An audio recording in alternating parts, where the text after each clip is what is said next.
Bana embeera nga emugiraba twasazeeyo kuba wano.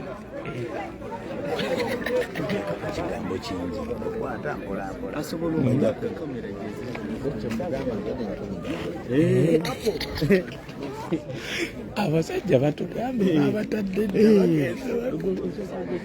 kamera wezi ojje wana batu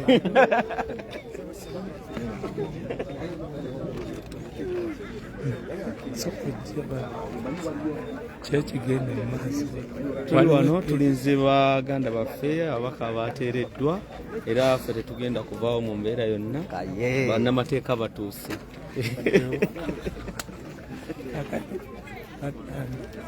saagala ate muntu yenna ekyolina omuntu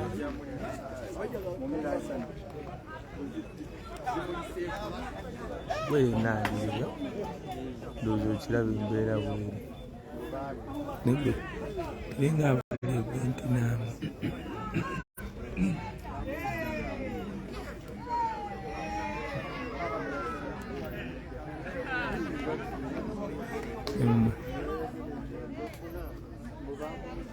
oba weerabidde endagamuntu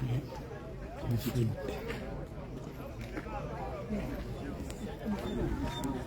kati buli mukazi yenna asuubira ekimuli ku valentine sinika amannyo ekimuli bakiyita Ssegilinya n'Alani Sewanyana kitegedde era omukazi yenna akusaba ekimuli oba ekirabo kya valentine mugambe sinikira eri amannyo ekirabo kya valentine bakiyita Ssegilinya ne Alani Sewanyana okitegedde gwe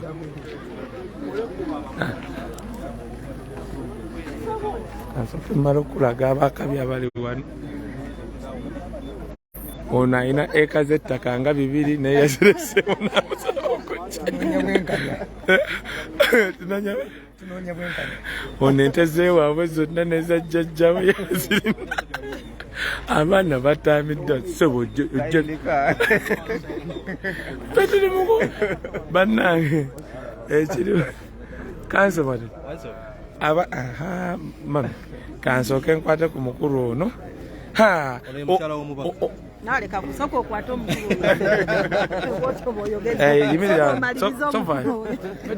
omukulu ono muganda wange jangu mukamera boti yimirira ne kanso manya abasoma tayimirira omu kanso matovu oyo gw'olaba nja kuba muleetako ku live abannyonnyole. This guy has done a lot kubaka boolaba wano Sebo muzeyi baako byoyogera abantu bali wano babalaba otugumye nako esebo abatulaba mbalamusizza amanya n'eddoboozi Matovu Musa Kimirante kanso wababaka Honorable Alan ne Honorable Ssegilinya. Leero tuzo okuwitnessinga totalo lwe twatandika kuva mu September 2021 olwaleero lukomekeredde nti ngenda kuzomwezi 23 lwe basetinze tugenda okuwulira emisango gino tuli beetegefu naye nga tufunyewo akalembereza nti olwaleero bali out tufayirinze bill applications ezisukka mu 4 olwaleero state lwekkiriza ne withdrawing 2 affidavits negamba nti tetubalinaako musango baddembe okuli obutaala so tuli basanyufu wadde nga tukandaliridde nnyo bazzewo ne sawa 11 tulinze tufunye ne information okuva omwongezi w'amakomera ng'agamba nti already bali out bafulumye edda nga bakoze exit endala naye ffe era tulinze these order tuzireese ne signed bond forms tuzireese tulabe ki ekigenda mu maaso tuli beetegefu okulisievinga ababaka baffe baddeyo baweereze nga bwe baali baweereze. Kanso ova mu kyemba kimuzeeyi nze nkolera mu kyemba za Lukwagani Company Advocates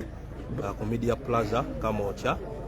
nga pulido omukukuna. Amiina batuddiremu kansa amanya bulungi kubanga omulimu gw'okoze sebo togenda olina otunyonyola lwaki oluddeyo nnyo tsakala ovona kanso omulimu gw'okoze faamu lwaki njagala okuleeta otunyumiza olutabaalo kubanga waliwo abantu abamu bagamba emabega omusajja ow'amaanyi emabega w'omusajja ow'amaanyi wabeerayo omukyalo w'amaanyi kati badde tulaba kanso Malende road mayor naye nga emabega eyo wali abasajja njasa biggu kyekikunjagaza okundeetera kanso Matovu yoyo mumulabye Musa Kimirante okuva mu Lukwagani Company Advocates tujja kuba tumuleeta tube bagumu abantu bali wano wali waŋŋambi yaguze GB 1,000 abantu bali wano beswanta bagakola ku babaka baabwe emyezi 17 tubabalabako tukimanyi balwadde naye tuyayaala tubalabeko basooke bagende bafuna obujjanjabi ate baddeyo bawoleze constituency zaabwe n'emisango egyabateekebwako gye tumanyi nti gyabateekebwako mu bukyamu tugiwoze nakyo giveewo nga bbeeru bazifunye olwaleero. Okay,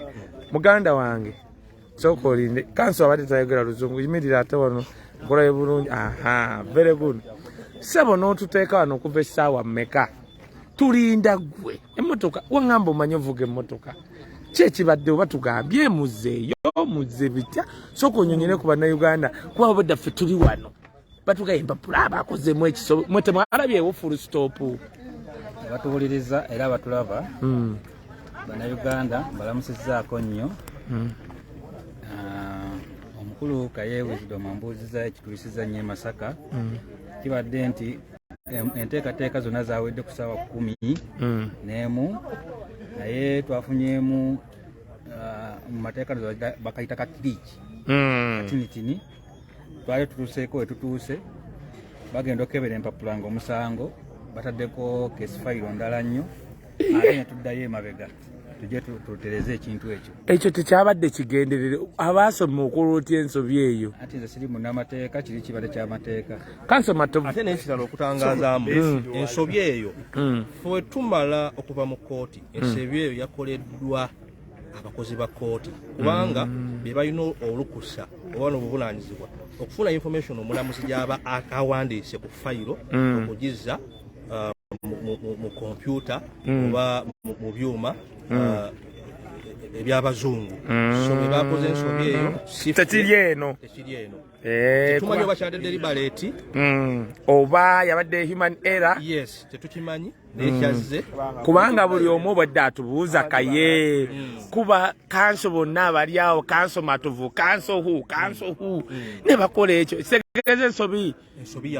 ya kooti teri eno kusaidia typist ba kooti balina okufuna fayiro ne secretary w'omulamuzi mutalakawo omulamuzi bagifuna ne batayipinga ebintu bakoze ereeyo bakwasa abantu forms abatalina kumanya ku biki ebikwata ku mateeka so ne tugiraba ereeyo ne tugikollectinga ne tujja era weetuli batuwadde assurance tubadde tulina communication n'omukulu w'amakomera nga tugamba mujjira ndozi wa ssaawa 5 tugenda kumubawa tugenda kubawa ababaka wammwe era tuzze tubaagala tuddayo nabo. Kanso Matovu nga sinakudda muganda wange kino kikakase tuwulidde nti omukulu oba w'amakomera bw'abadde ku TVM n'agamba babatadde dda kubanga ffe ekizibu oli ayima mu Amerika n'agamba kaye ate batugambye kino ekyo kiki ekyo kati nga ffe abantu abagoberera amateeka teri musibe mu bitongole ebimu bye tumanyi ebyokwerinda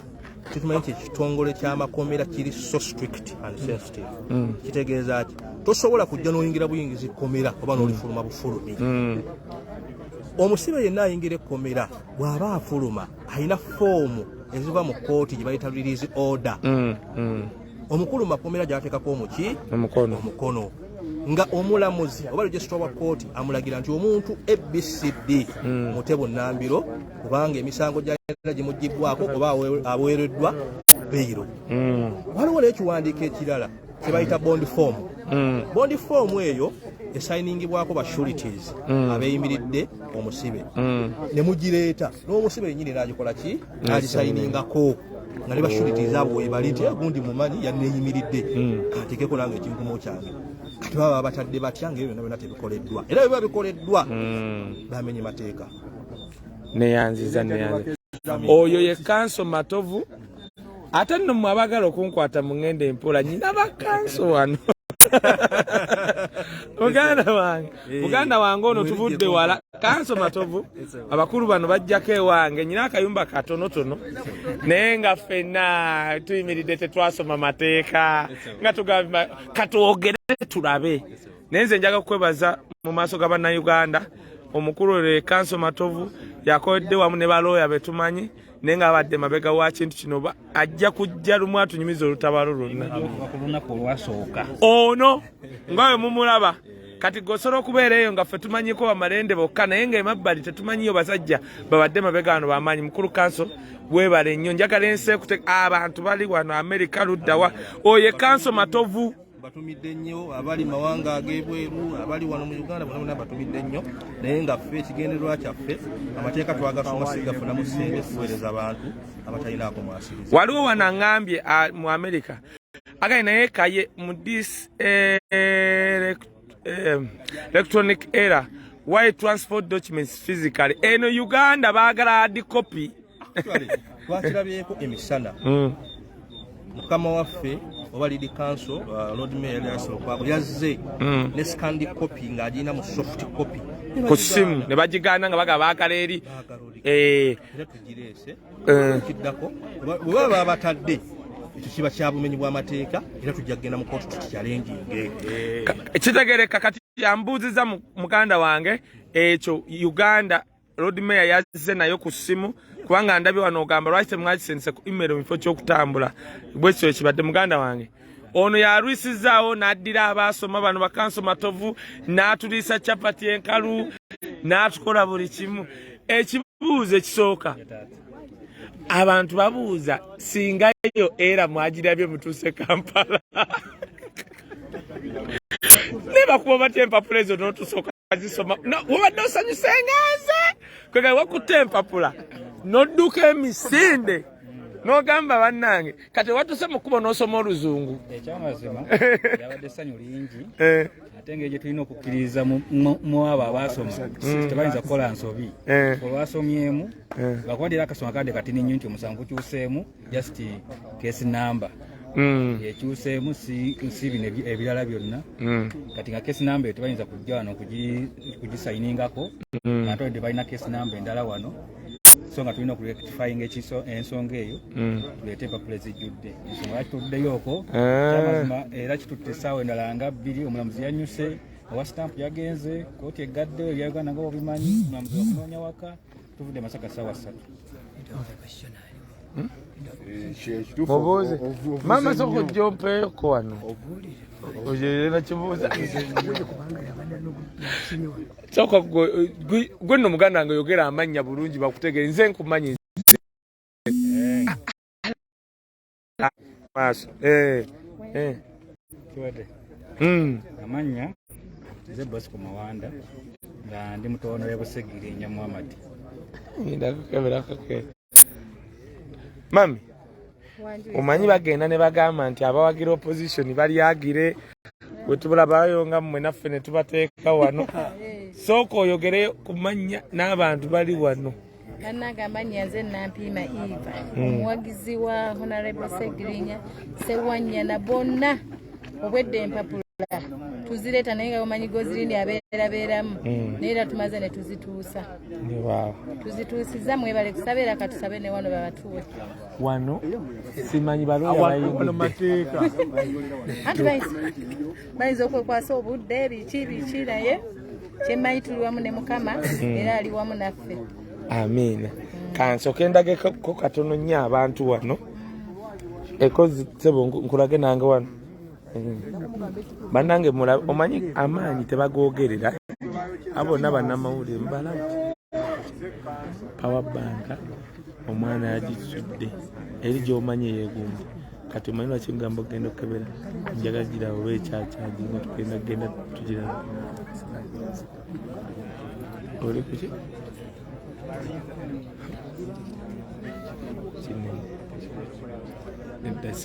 tosobola giraba bweru sikaisoki ekyo olina okumanya bannange omanyi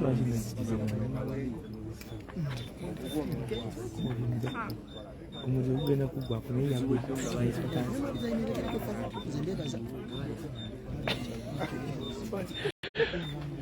bannange ngenda mundaba wano njagala okole buuti makonzija muliro naye ekintu kyakugikuba ng'emenyese nedda nze nkubuulira kakati kansooke nkole bwe nti njagala obbagamba nga bwekiri sooka olabawo oba kwendi bulungi nnyo. Aha tuli wano Kigo si byakwekwasa. Nagambye buli muntu yenna ansabe ekimuli bannayinja kuvuma Valentine yange yakulaba Ssegilinya Sewanyana nga bali out full stop. Nawe obeeyo ng'oli muwagizi wa nkyukakyuka abantu bannyonnyole nti tetukyalya kati Valentine y'omwaka guno ya Ssegilinya ne Muhammad Nsereko naye kakati ekiriwo ngaye mukiraba tuli ku kiwano kakati kambalage motoka zonna eziri wano njagala balage ekiri wano bwemba sikomyewo nsolo ngenda kusooka stopping emu dakika 2 then tukomewo wano nsolo okukomawo ku YouTube channel Kaye Wisdom Official mu dakiika nga 5 Road Mayor tumwebaza nti emotoka ogira buli muntu yenna ali wano sagala ogambe nti no Ssegilinya muje Sewanyana muje wano bahonalebo kuvayo tuogere ne bahonalebo oli wano soko sembere honorable liddawo awaha soko honorable kye kigenda mu maaso wano ekigenda mu maaso wano tufunyemu okubuzaabuzibwa kubadde ate okuva mu bakama baffe batugamba simanya ababaka babatadde netwebuuza ffe abazi wano 11 nga bategeeza ensonga emu nti balinze ebbaluwa ezibafulumya wano ate babatadde batya muno temulimu nnyonyi nti ezze ne bajjamu ne batwala naffe ne tuguma kuba ensonga eyatuleese wano kujjawo babaka Valentine tugirya nabo ate olunaku olwo tusabye gavumenti eruwummuze oba eruteeke mu mannya gaabwe Ssegilinya Muhammad ne Alan Sewanyana kitegeeza Valentine zidde muzeeyi abantu baagala okumanya amannya go n'obukulembeze ssebo nze Kakoza Isaac Beka mu Mungereza musayi gwa Alan Sewanyana nze kansala ebuziga akiikirira ebyalo omukaaga omuli Serwadda Kakande Ziga Hillview Apabuziga ne Mudde wamune ono naayogera bannange ekyalo kyakiikirira kyabagagga Vice President alupo simanya Lukuntana simanya Nachobe ne muhozi eri emmanga ono kansala waabwe kwa olwabadde Kachovu omulato mulaba mu Bukaawo ali wano lwa MP we segedde Valentine yatuuse dda yeyaluno tuzze twetegese mwe muli n'ambulance ne batuwa ababaka nga balwadde ambulance yiyo bagireese basooka bakuba mpiso kabina ne baterera tali kwekwasa ekigenda leero mu maaso kintu kyamaanyi nnyo okumanya twatamye twaze ne drone yaffe wabeerawo drone yonna ndowooza drone mugiraba wabeerawo drone yonna eruleeta nga tukwata drone yaffe nga zeepambana eno akati eno nti mugiraba twaleese abantu sebo twaleese drone yaffe saagala olowooze nti twaleese yaffe era banayi mugiraba we baleetayo drone nga naffe tubabuzaabuze yaffe ebagoba leero twaze tuli very equipped emmotoka zikoma eri buziizi kati abantu be twakimye bamaanyi olaba ne Range Rover yazze kateri kwekwasa wano twaze tumazeeko ne spasio weeziri so ne Kawundo weeri buli TV yonna gy'omanya Uganda eri wano so in a second ngenda kubataamu then linda kumalo bagamba ngenda bannyonnyo ye bannange nga genze teriraiti